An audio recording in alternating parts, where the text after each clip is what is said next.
Pai seja com todos. Amém. Motivo de muita alegria poder lhes aceitar. Motivo de muita alegria estar na casa do Senhor. Deus é fiel.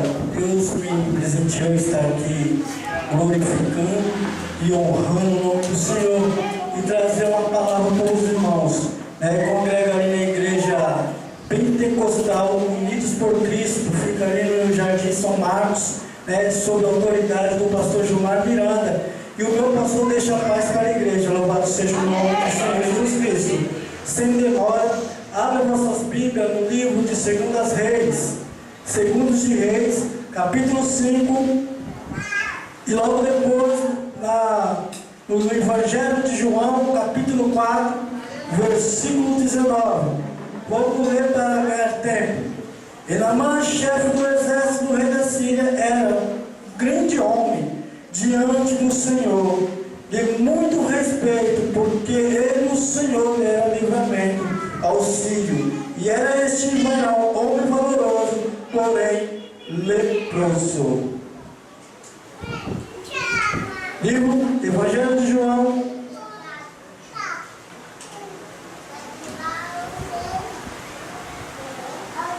capítulo 4, versículo 19, diz assim: disse-lhe a mulher: Senhor, vejo que és profeta. Amém? Queridos, vemos que campanha a respeito de Naamã é uma campanha que fala a respeito de mergulho.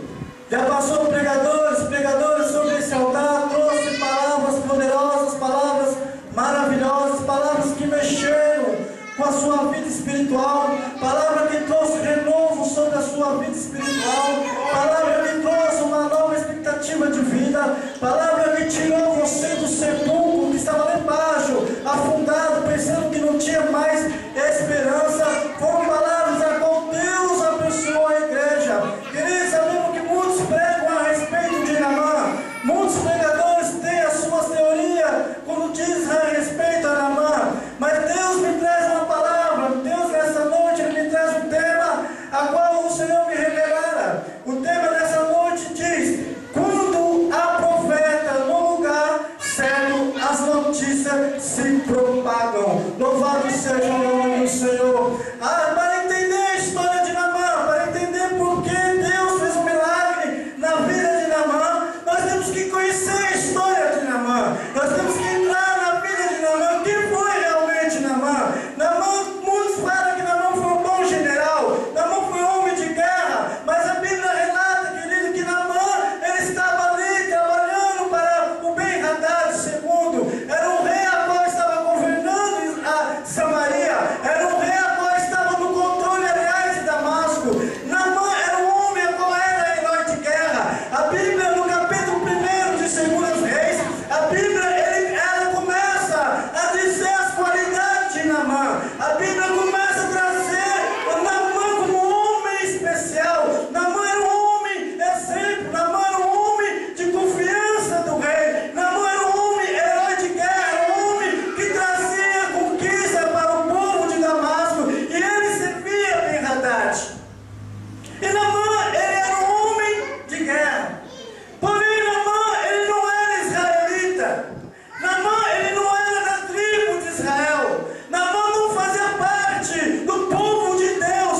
Mas a Bíblia me relata que através de Naamã, Deus dava grandes livramentos para os sírios. Querido, mas porém Naamã tinha uma dificuldade muito grande. Naamã tinha uma enfermidade. Naamã era leproso. Ele tinha todos esses status, ele tinha todos esse prestígio, mas ele era leproso. Do que adianta você ter prestígio? Do que adianta você ser reconhecido? De que adianta você ser uma pessoa bem vista, mas você é deficiente em alguma coisa? E era exemplo de Naamã. Naamã não estava feliz. Naamã estava desgostoso do que estava acontecendo em sua vida. Naamã não estava mais naquela mesma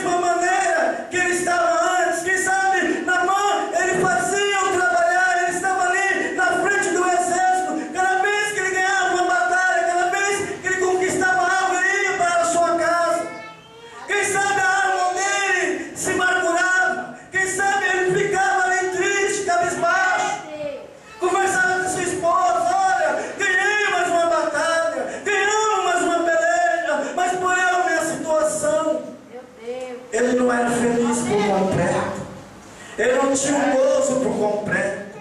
Louvado seja o nome do Senhor. E eu começo a aprender com Naamã. Eu começo a olhar o que Deus faz na vida daquele homem.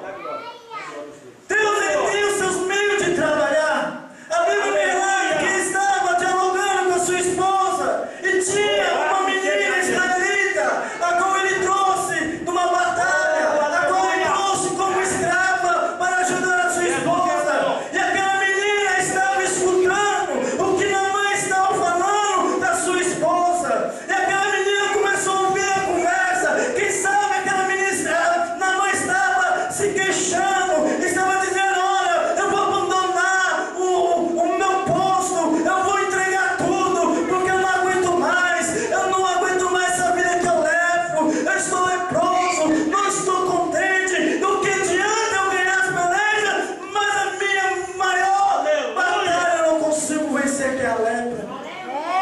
Era Naamã, porém leproso. E eu vejo que Deus trabalhava na vida de Naamã. Deus estava com Naamã.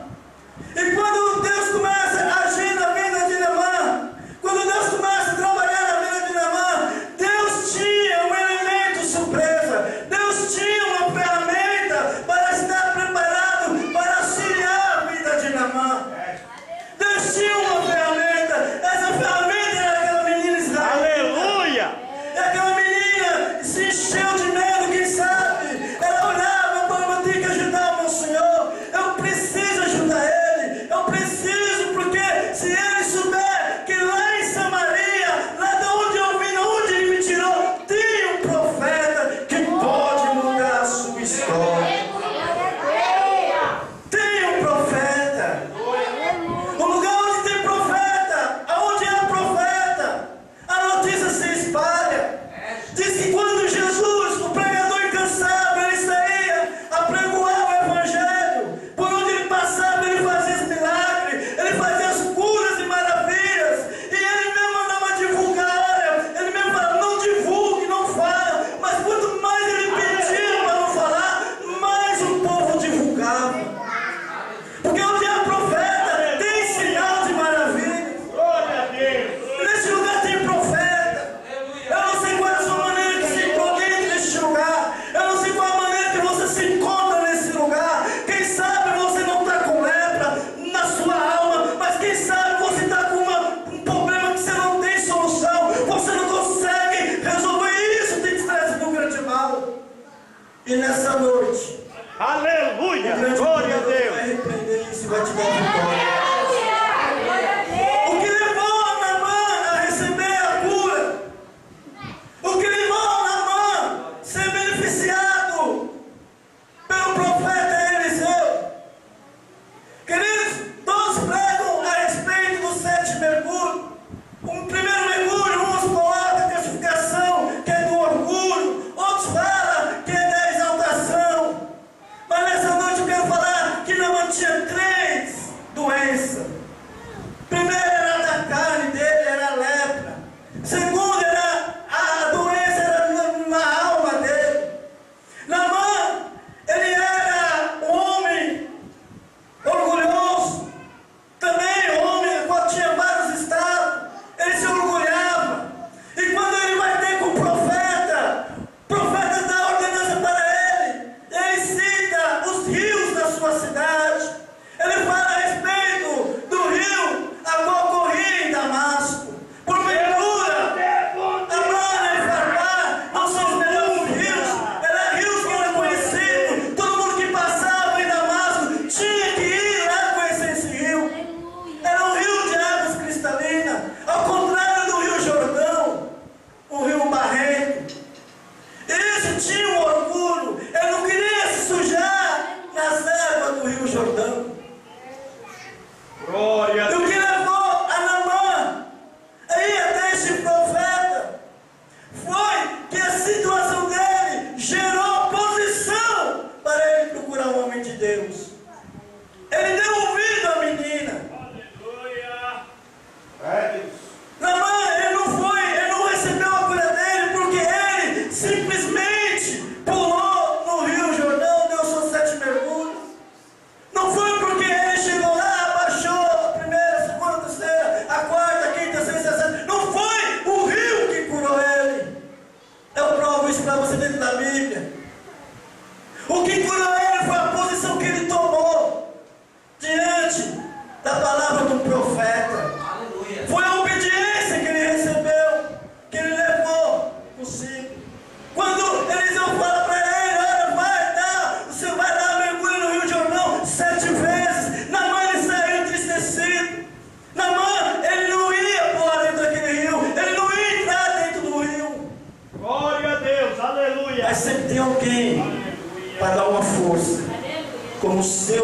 soldado.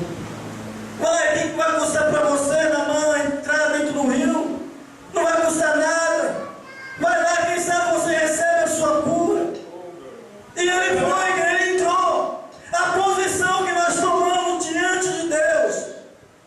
Quando eu me coloco na presença de Deus, a minha posição, ela tem que gerar recurso para a obra de Deus. Não para mim. Porque quando estiver gerando recurso para a obra de Deus, Deus vai mudar a minha vida. Aleluia! E quando eu faço as coisas para gerar benefício para mim próprio, no ministério, aonde seja que for, para eu ter atenção, não vai gerar recurso em mim. Era isso que Naamã não estava entendendo. Até então Naamã, ele queria ser simplesmente curado. Levou dinheiro. Ele queria comprar um milagre.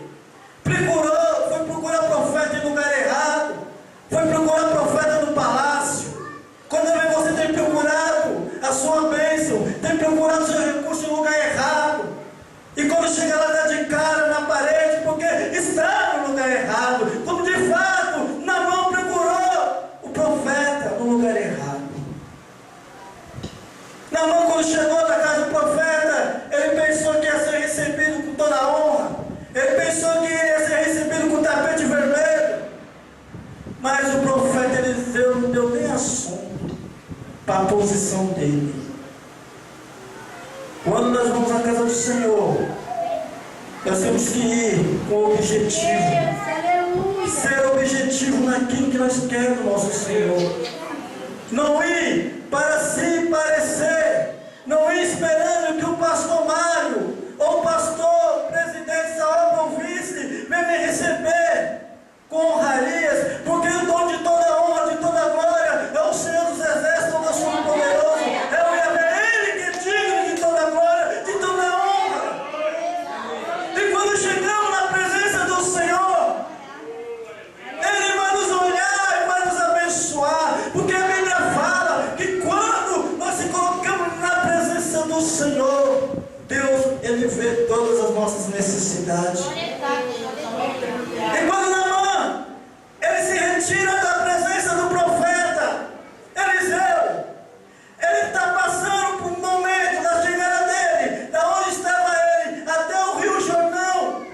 Era uma caminhada longa. E ele foi pensando, quem sabe ele foi dizendo, é um homem de status, é um homem reconhecido, temido por muitos e por todos. O profeta nem me deu atenção, nem sequer olhou para mim, mandou simplesmente um servo me falar comigo. E eu vou ter que entrar nesse rio. Aleluia, glória a Deus. Deus estava tirando de Naamã o orgulho. Nós temos o orgulho. Aquele que não tem um pouco de orgulho. Quem é que não tem um pouco de orgulho? Que precisa ser tirado. Tem que ser tirado. Porque a Bíblia nos relata que o humilhado será exaltado.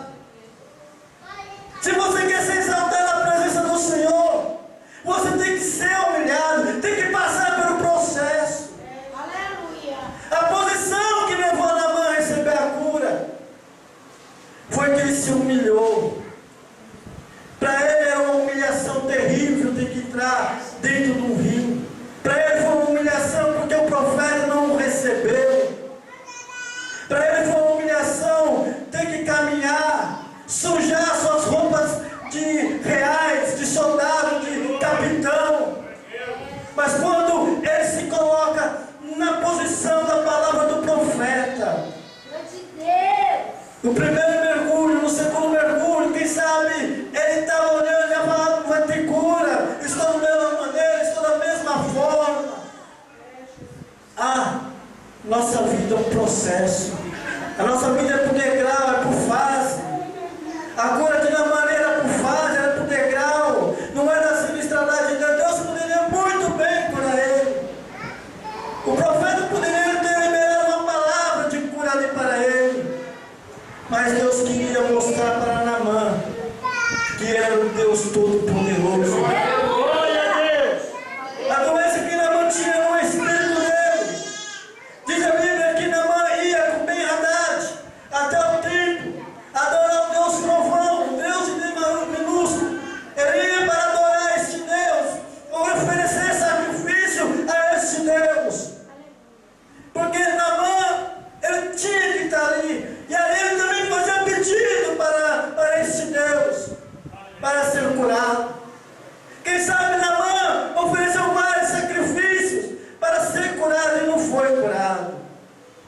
Deus estava tratando da alma e do espírito de Naamã. Era um processo que tinha que ser feito. Porque o meu Deus, ele não trabalha pela metade. Ele não faz nada, querido, pela metade. O meu Deus, ele trabalha por estado completo. Ele é a plenitude. Aleluia. E a Bíblia relata que quando ele se prontifica, entra no rio, e ele é curado, e ele é sarado daquela lepra. É porque ele tomou uma posição, é porque ele teve o seu pensamento direcionado àquele que foi estabelecido para ele. Temos que aprender algo. Muitas vezes eu venho aqui olhando o pastor Mário, olhando o dirigente dessa congregação, esperando dele um milagre, esperando dele a solução para o meu problema. Eu tenho ele como um foco principal. Não, meu querido, você tem que olhar ele como homem de Deus, e o que está nele, o próprio Deus vai entrar na sua causa. Ele vai agir ao teu favor. Não é o pastor, não é o pregador, é aquele que está no pregador, no pastor, que vai trabalhar ao teu favor. E muitas vezes as pessoas saem dentro da igreja com a vida frustrada, saem com a vida sem a solução, não consegue resolver. Aí ele fala: nossa, o pregador não estava com nada, nós não sentíamos a presença do Senhor. É porque o seu alvo estava na pessoa errada, como lá não estava no alvo errado. Agora, quando você olha a qualidade da pessoa que está na frente do trabalho e que ele tem Deus na sua vida, e ele vê que Deus vai trabalhando na vida dele através do profeta, a vida dele vai mudar. E ele vai alcançar o objetivo dele. A Bíblia relata que quando o povo se humilha, o povo está ali na humilhação, Deus ele trabalha a favor. Quando você deixa o eu de lado, encosta as suas vontades de canto e entra na vontade do Senhor, as coisas mudam para você. A Bíblia relata que humilhamos, portanto, debaixo da potente mão de Deus, para que no seu tempo ele vos exalte. A Bíblia fala no livro de Daniel: então me disse, não temas, não, porque desde o primeiro dia que aplicaste o teu coração a compreender e a humilhar-se perante mim, as tuas palavras eu ouvi e vim por causa delas. Aleluia! Ele trabalha dessa forma. Primeiro nós temos que nos colocar, nos humilhar, para que ele venha entrar na nossa vida. Porque a obediência é a chave do nosso sucesso para com Deus. Porque a Bíblia diz que o Senhor, Ele atenta mais à obediência do que o sacrifício. Não adianta você sacrificar, não adianta você fazer promessas, como muitos fazem,